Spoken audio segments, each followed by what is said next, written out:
साथियों, मनुवाद बनाम अम्बेडकर बनाम, ये लड़ाई आज की लड़ाई नहीं है। ये लड़ाई 3000 साल से हमारे महापुरुष लड़ते आ रहे हैं। चाहे गौतम बुद्ध हो, ज्योतिबा फूले, कबीर दास, सावित्रीबाई फूले, जिन्होंने देश में महिलाओं के लिए पहला स्कूल खोलने का काम किया। इस मिशन को बाबा साहब अम्बेडकर ने निभाते हुए उन्होंने उनका लास्ट मैसेज यही था कि शिक्षित बनो, संगठित रहो, संघर्ष करो।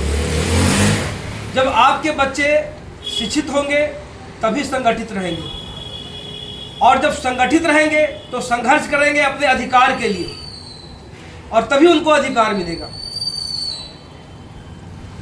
एक बीजेपी का एक कैंपेनिंग चल रहा था। उस कैंपेनिंग में एक मंत्री ने बोला कि हमें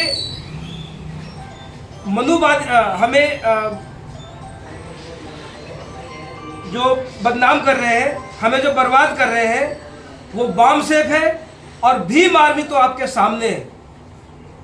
उनका कहना था कि हमारी लड़ाई मनुवाद बनाम भीम आर्मी से।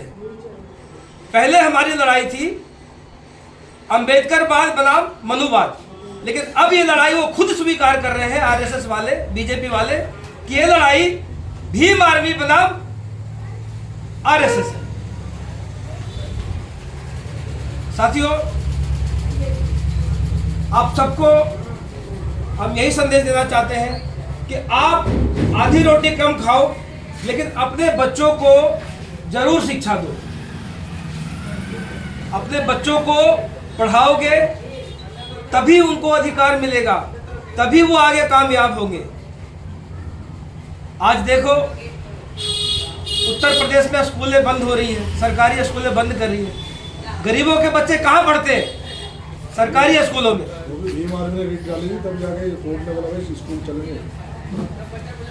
एक नया मैसेज बता दो, इन्होंने जो बताया, भीम आर्मी ने एक पटिशन डाली है, आजाद समाज पार्टी ने एक पटिशन डाली है, तब जाकर के इलाहाबाद हाई कोर्ट ने इस केस को संज्ञान में लिया है। अब जो स्कूल ये बंद करने वाले थे मनुवादी लोग, अब वो स्कूल बंद नहीं कर पाएंगे। हमारे समाज जब तक जागेगा नहीं, तब तक वो अपने अधिकार नहीं ले पाएंगे।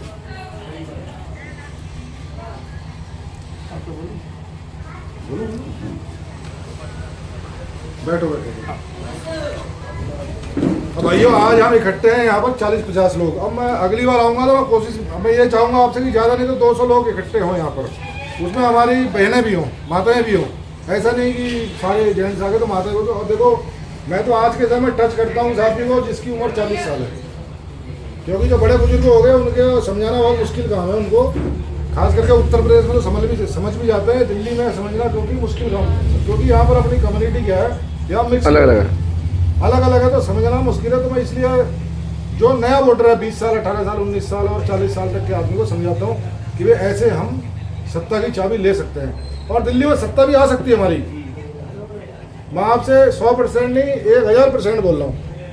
अगर हम लोग इकट्ठे हो गए, भाई साहब के घर में 4 वोट हैं, भाई साहब की वजह से रिश्तेदारी हो गई, 44 वोट हो गए। वोट लेना बहुत आसान है, वोट में हमें नोट की जरूरत नहीं है, क्योंकि हमारा समाज इतना है। अब आज के समय देख रहे हो, आप बोलते हैं यार ये मुस्लिम, ये क्रिश्चियन, ये सिख, ये कौन लोग हैं? हम ही लोग हैं। आज से 50 साल, 100 साल, 150 साल पहले वो लोग हमें छोड़ के जा चुके हैं, क्योंकि उन्हें यहाँ कुछ नजर आया नहीं। एक क्रिश्चियन है झारखंड के, उनकी बेटी जो है पायलट है, लड़का उनका बहुत बड़ा डॉक्टर है। वो मैंने उनको बोला यार तुमने ये कदम उठाया, बोला यार ये कदम नहीं उठाते तुम्हारा ये नहीं होता भाई। आज मैं भी तुम्हारी तरह रोड पे ही घूम रहा हूँ। बोला मैंने ये कदम उठा लिया 42 साल पहले, तो मेरी लड़की पायलट है, कमर्शियल पायलट है, मेरा लड़का बहुत बड़ा डॉक्टर इंजीनियर है। बोला अगर मैं रहता तो मैं भी ऐसे ही रहता। देखो ये समाज सब अपना ही समाज है, सब हमसे बिखर के गए हैं, क्योंकि तब हमारे पास इतनी लीडरशिप नहीं थी, इतनी व्यवस्था नहीं थी।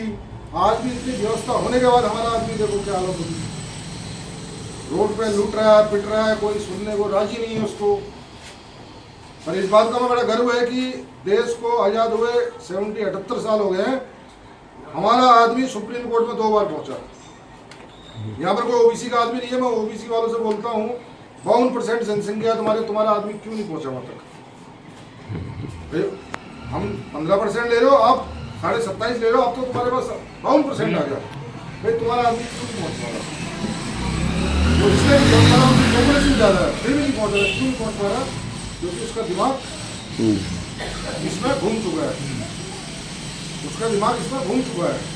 कोई एट्रोसिटी जो होती है, कोई जनरल कास्ट का 1-2% के केस होते हैं, ये आपस में लड़ जाते हैं, ओबीसी एससी का कर देगा, वो उससे कर देगा। तो ये चीज़ नहीं होनी चाहिए। ये देश हमारा भी, देश के मालिक है हम, इस देश के नौकर नहीं है, हम इस देश के मालिक है। ये देश हमारा है, ये जल जमीन इस पर सब पे हमारा हिस्सा है। ये सरकारी जमीन है, ये भी हमारी है, तो इसमें कोई घबराने वाली बात नहीं है। बात क्या है कि हमने नेता उनको बना दिया है, हमने माई बाप उनको बना दिया है। जब इलेक्शन आते हैं तो भाई साहब उसको प्यास नहीं भी लगी होगी तब भी 4 आदमी के सामने बेटा क्या पानी मिला, क्या उसको प्यास नहीं लगी है बेटा एक गिलास रख के रख के चल गया, बोले भाई साहब। और जो कि उनकी इतनी जनसंख्या नहीं है। इसका मेन कारण है कि हमको अपने समाज पर भरोसा नहीं है, अपने आदमी पर भरोसा नहीं है।